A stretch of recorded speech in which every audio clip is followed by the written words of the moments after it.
Okay, so we have created a wallet, we have send NAS, and now we're going to send NAS offline. What send offline means, this actually means sign a transaction offline, then send online. So go ahead and you will probably start with the create new wallet, and then go ahead and find this tab, send offline. Okay, now we're here. Step one.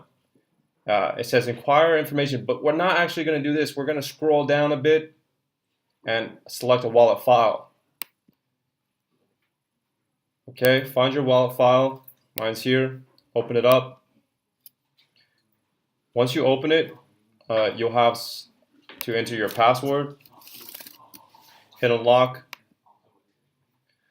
Okay, now that it's locked, you need a to address. So,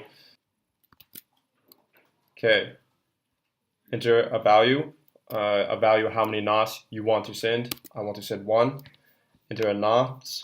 So this should be the second transaction that I've made with this account, with this from address. So I'm going to put 2 NAS.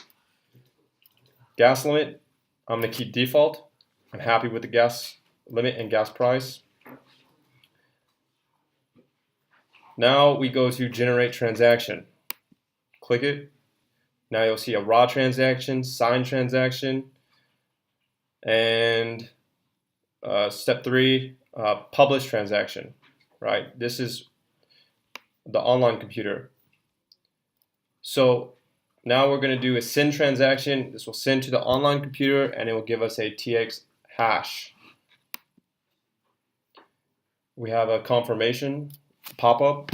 It wants to make sure that our from address is good and our to address is good, which for me they are, and the value I want is 1 NAS, so everything is good. Click submit.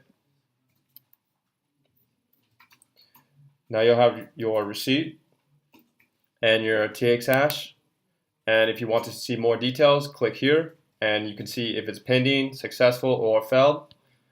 And that's how easy it is to sign a transaction offline.